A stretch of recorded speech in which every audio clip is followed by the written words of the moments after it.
All right, welcome. My name is Mark Newman. I'm going to talk tonight about James Alexander Barker, whose final resting place is right here. I am a relative of James through marriage.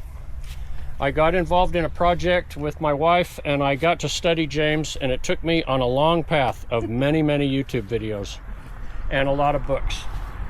James Alexander Barker was born in North Ogden on the 7th of October 1922. He was very avid at outdoors. He attended Weber High School. He graduated from Weber High School. And after he graduated, he became very involved in fishing and hunting. We have copies of his hunting licenses. We have an elk license that he paid in 1939, $3 for.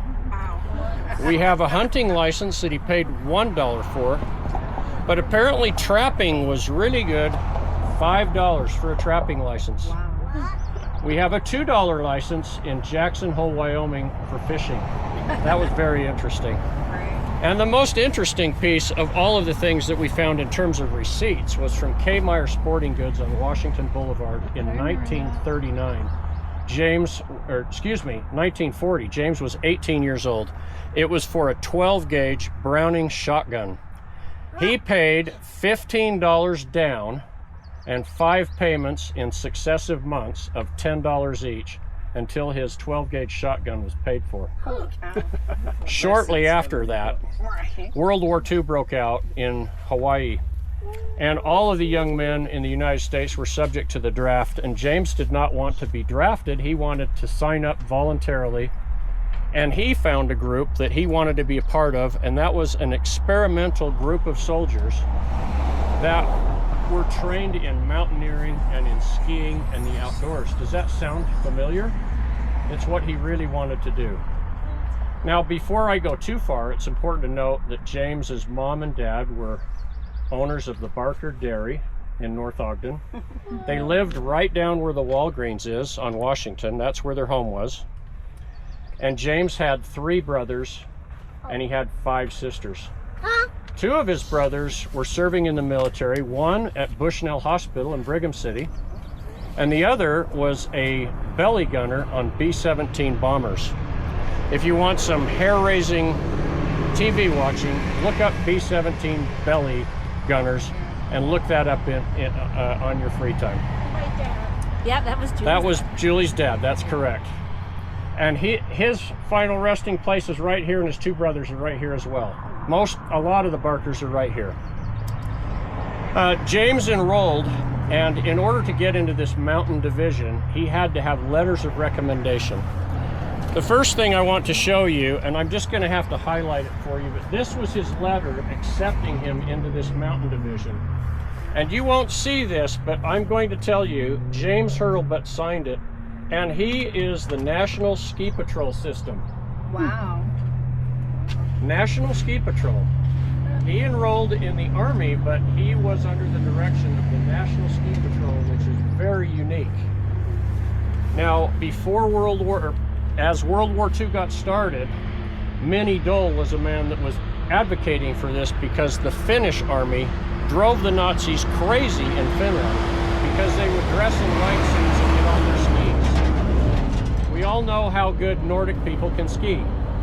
So that's what they entertained, and the Army took them up on it. The only stipulation was the Army couldn't train these men, the Ski Patrol would train them. And so they went to Camp Hale in Pando, Colorado. This is what Camp Hale looked like when James arrived in 1943, in September of 1943. It was an expansive series of barracks that were set up in the Pando Valley, which is about 30 miles north of Leadville, Colorado, at an altitude of about 11,000 feet.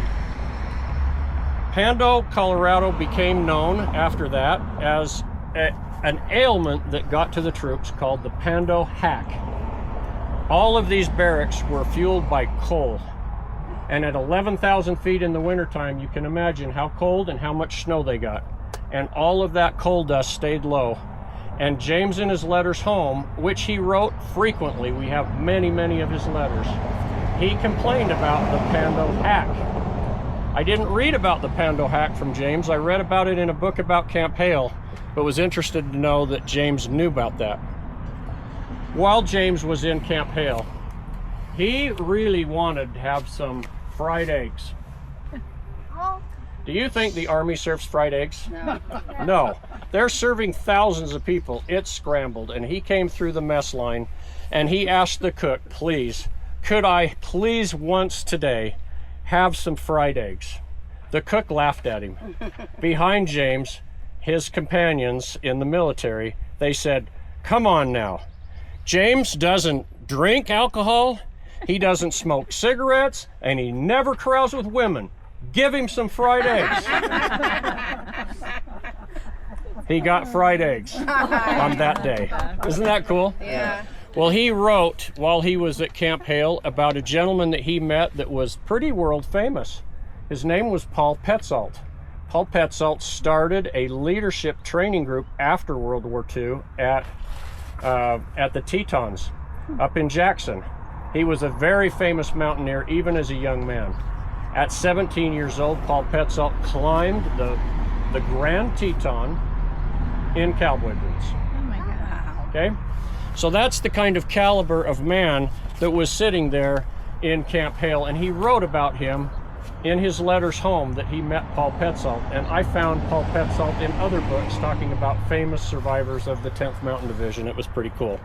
Tell them what the 10th Mountain Division is. The 10th? Oh, you didn't name it before. Sorry, the 10th Mountain Division is this ski patrol, is the group trained by the ski patrol, very unique. I want to show you this picture. This was at Camp Hale, and this is James Barker. You can see that the soldiers in the 10th Mountain Division wore white ski suits. If you look very carefully, the skis that he's skiing on are about 7 feet tall. Wow. They probably weigh 50 pounds. They're made of wood. You'll also notice they're really tall, and they have very uncomfortable boots. And the soldiers at Camp Hale were required to carry backpacks that weighed 100 pounds.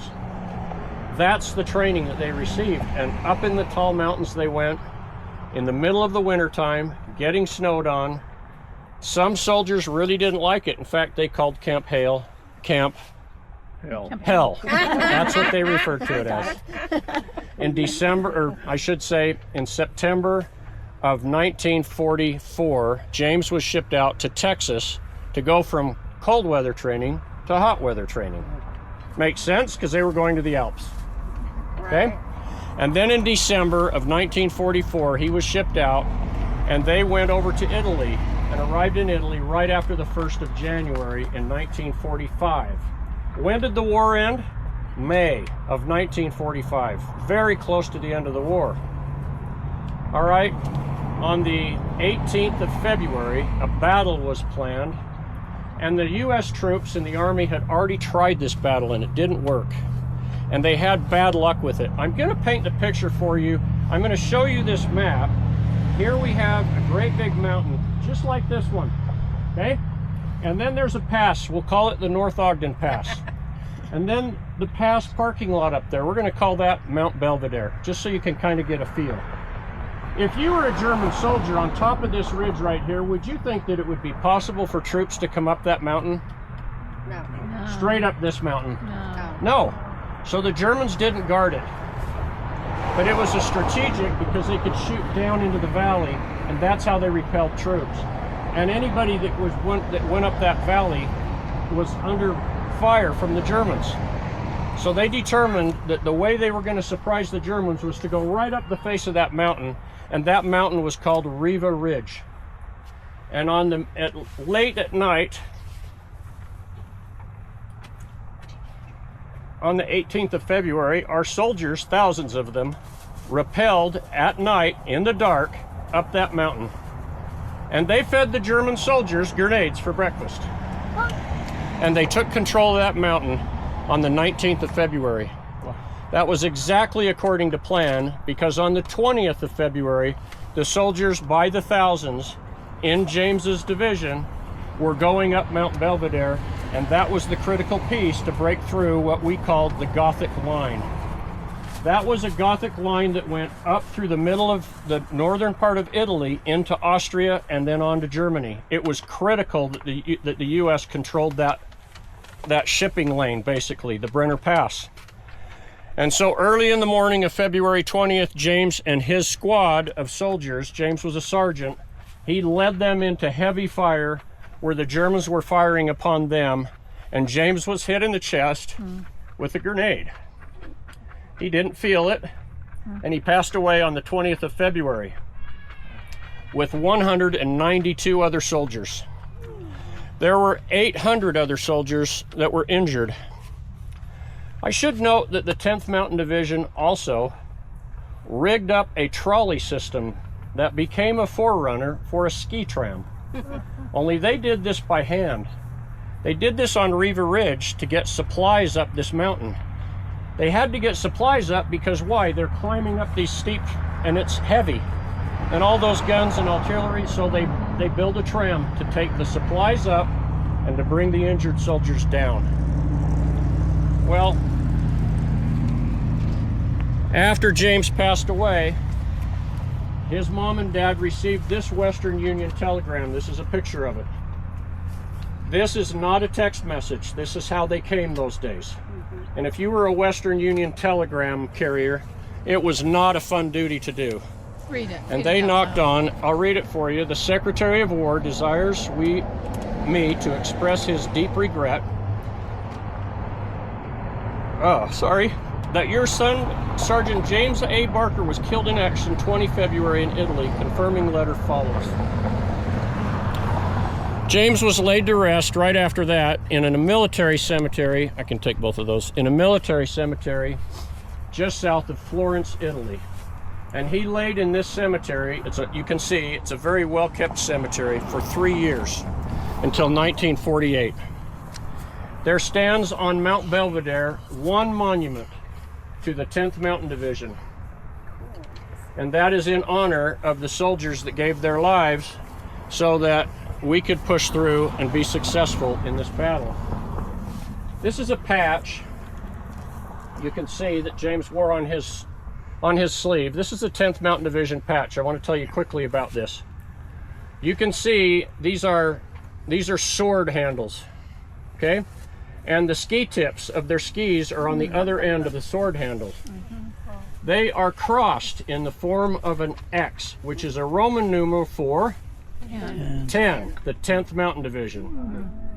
And the shape of this patch is a powder keg.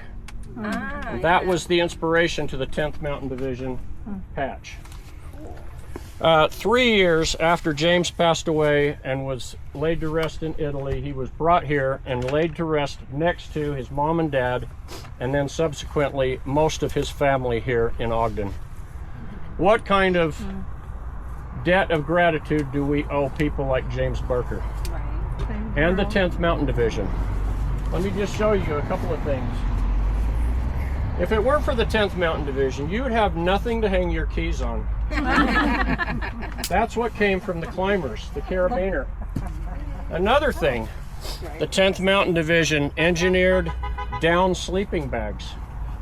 One of the famous members of the 10th Mountain Division came home, and he was very, very needy of designing shoes that were more comfortable. He became a track coach, and he designed shoes for a living. And he co-founded Nike. And the headquarters of Nike is in Eugene, Oregon, on Jim Bowerman Avenue. He was one of the famous soldiers. But one of the most famous things that the 10th Mountain Division left with us was 62 ski resorts across the United States, many of them in Colorado. If you ever go through Vail, Colorado, you'll see a 12-foot tall skier that's in white right before you go across the old bridge in Vail, Colorado, where they have the Colorado Ski Museum that's dedicated to the 10th Mountain Division. The road from Leadville, Colorado to Camp Hale as it exists today, which isn't much left, is called the 10th Mountain Division Highway. So that's the story that I wanted to share with you. I could go on and on, but I won't. I love James Barker, and I'm grateful for his sacrifice, and I'm thankful that you took the time to come and honor him this evening. Thank you. Thank you. So you're the barker. I'm the barker.